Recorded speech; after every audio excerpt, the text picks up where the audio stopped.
How do you mourn someone that never even existed? That's something my mind has been plagued with for as long as I could remember. I remember going to the cemetery, to the grave site of a person I had never known. Once in my life I had gone to a grave site of a person who didn't even exist. I had 4 siblings initially, now 3 remain. For as long as I can remember, I've been followed around by a shadow that sabotaged everything I did, from my preschool years until recently. It was some form of gargantuan mass of black substance that had snuffed the light out of my life on more than one occasion. I am not even sure if it's gone now. It all started after the aforementioned visit to the grave of a person that I had never known. The first time I've encountered the black mass was when I was a preschooler. I was standing on the slide, and it was a good few feet above the ground. I felt an icy hand push me from behind, and the next thing I knew, my body contacted with the hot sand below. I burst into a fit of crying, more so because of the shock rather than the pain. My mum rushed to me, and I remember telling her someone shoved me. After she managed to calm me down, she looked at me perplexed, saying there was nobody else on the slide with me. I guess she reasoned I must have lost my balance and fell off. For the longest time, I thought she was right, but then stranger things started happening. My things would go missing or end up misplaced. I remember one time walking in middle school and suddenly stumbling over thin air and knocking over 2 girls who were walking in the opposite direction. I felt the same feeling of an icy hand shoving me from behind again that time. It's an unforgettable feeling. That incident led to me being bullied throughout the remainder of middle school years. If the bullying wasn't enough, well then, that's when the strange nightmares started.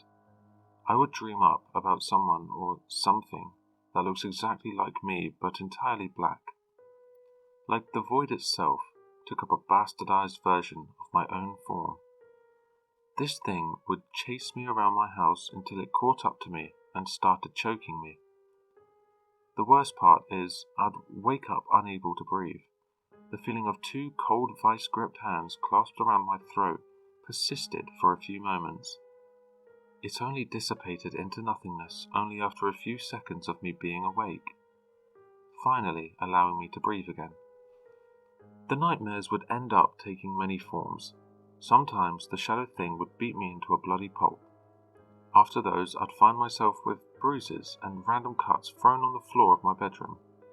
My parents started noticing the wounds and thought I might be self-harming, but I was honestly too young for that. I told them it was the shadow thing, but they didn't believe me. An imaginary being, as they put it, could inflict actual damage onto me. I was evaluated by specialists, who determined I'm suffering from night terrors and sleepwalking. Well, no shit, I reasoned. That didn't resolve anything, however. The strange things turned stranger. I would see a me-shaped black hole standing in the hallway at night.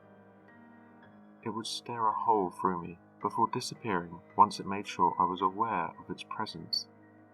Some nights, I would wake up to see it standing over me as I slept, before vanishing once I jolted awake. The scariest part is, it grew along with me. It was an identical copy of myself. Things turned deadly when a friend of mine died from tuberculosis. She contracted the disease abroad and ended up being treated. But suddenly her state deteriorated and she died. I was there the day she passed away. Her eyes were fixated on me as her skin turned from pale to blue, while she grasped at her throat. I called the nurses, but it was too late. I was shattered. I cried for days, and that's when I saw the black thing staring at me, laughing. I swung in its direction, but it disappeared into thin air. I swear I could hear laughter in the air, faintly. my own laughter. During her funeral, that thing stood behind her grave. I couldn't tear my eyes off of it. That thing, it was enjoying itself. It sank into the grave along with her, before pulling itself back out and laughing at me once again. I wanted to tear it apart so hard, but I knew I couldn't because I was around people. Somehow, no one seemed to notice that thing. It was gone for a while. I managed to almost forget it. As I was crossing the street after my medical tests for the military, my throat began to stiffen. I couldn't breathe, my body froze and my head started spinning as the feeling of a disturbing familiar cold hand tightened itself around my throat.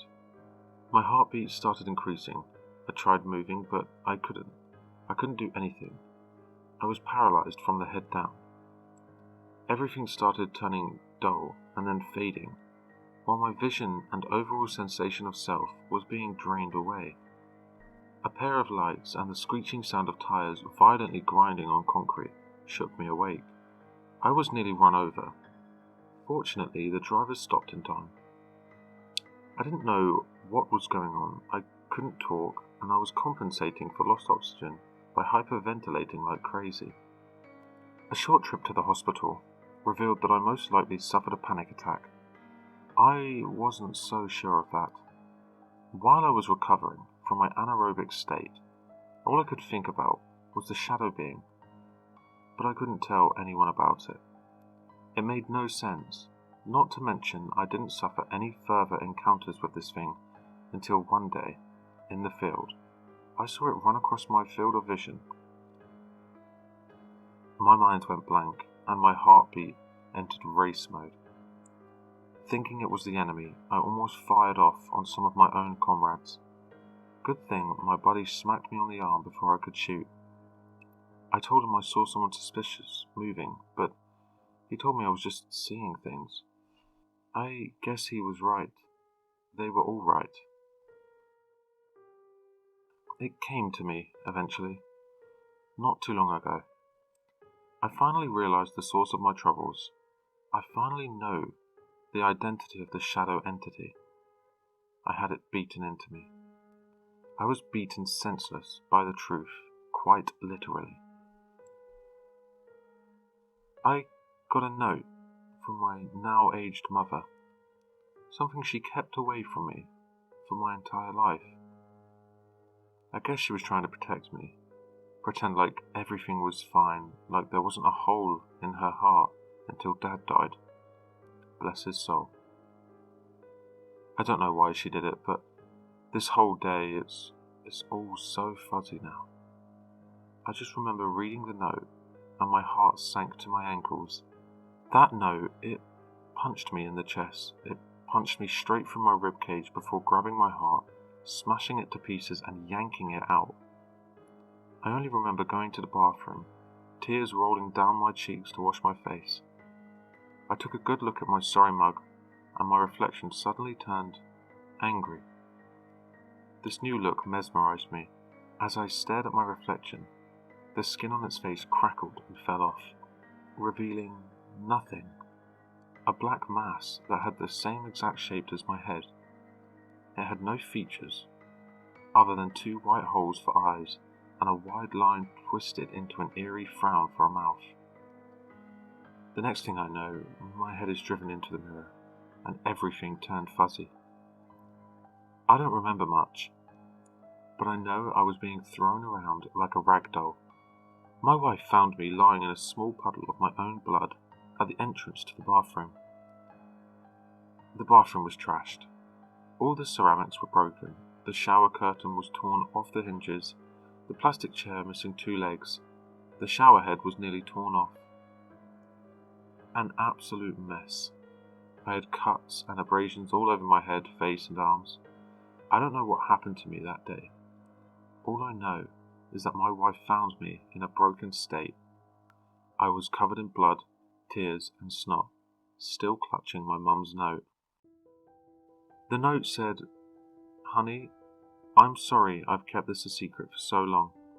It's better late than never, but please forgive me for not telling you sooner. You remember that grave we went to visit when you were a kid?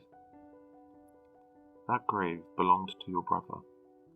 When you were born, you had a twin brother. He was stillborn, your umbilical cord wrapped around his neck. I'm so sorry I couldn't bring myself to tell you that earlier.